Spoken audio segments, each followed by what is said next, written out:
Now, though, we'll talk more about that ruling from a coroner today who ruled that neglect did play a part in the death of 3 Army reservists who collapsed during an SAS test march. Lance Corporals Craig Roberts and Edward Mayer and Corporal James Dunsby died during a 16-mile selection exercise in the Brecon Beacons 2 years ago, as temperatures soared on what was one of the hottest days of that year. Well, the coroner, Louise Hunt, has criticised what she called the chaotic response after the 3 men collapsed. And she said that with the right basic treatment, the men would have survived. Our correspondent Andrew Plant has been following the inquest in Solihull, and that is one of the most desperate things that the families have had to listen to, Andrew. Yeah, the coroner really pulled no punches in her criticism of the Ministry of Defence here today, really giving the lasting impression that they had fundamentally underestimated the risks of running that march back in July 2013.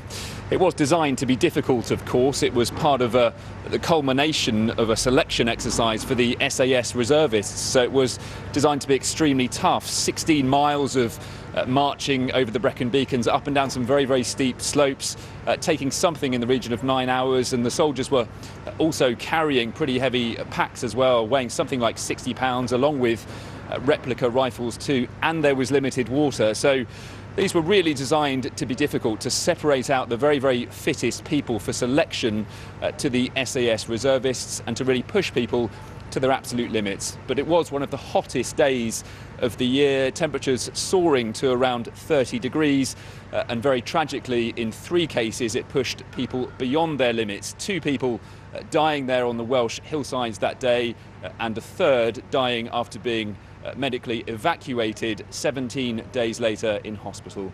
Well, today here at the inquest, the culmination of 4 weeks of evidence, we heard from the families of some of those soldiers. We also heard from the widow of one, Corporal James Dunsby's wife, Briar Dunsby.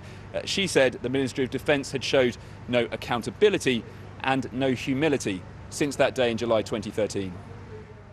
The events that took place 2 years ago yesterday, the process that we all subsequently have been through, and the findings that were announced today could never alter the truth that James loved the army. There have been times during the course of this inquest when the Ministry of Defence has lost sight of the importance of their very own values and standards. They displayed no responsibility, no accountability, and no humility for their role in creating the culture which led to the events of the 13th of July 2013. Even an ounce of this would have gone such a long way in acknowledging the vast catalogue of errors which were so clearly made.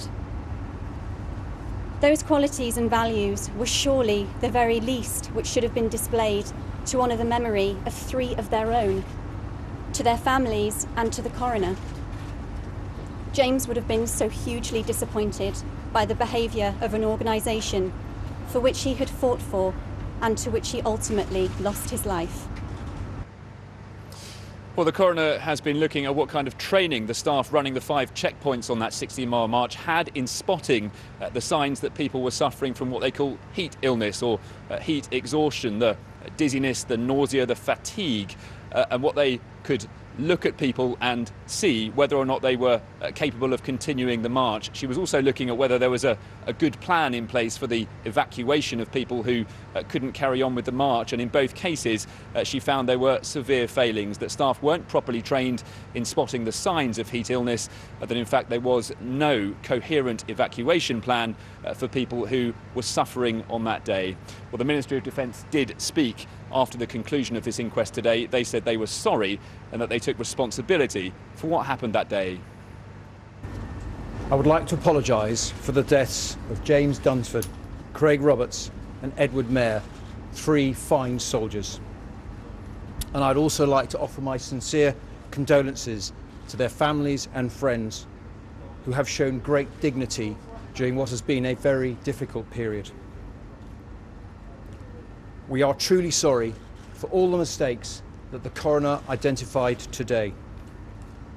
We have already made a number of changes to the exercise in terms of the way it is run as a result of our own investigations and those of the Health and Safety Executive. But we will study the coroner's conclusion very carefully and make sure that everything possible is done to prevent a reoccurrence of an incident such as this.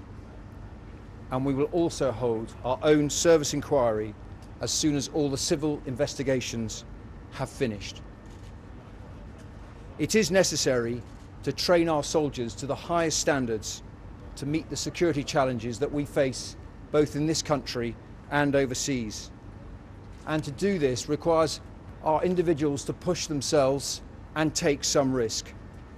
However, we must ensure that those risks are carefully managed.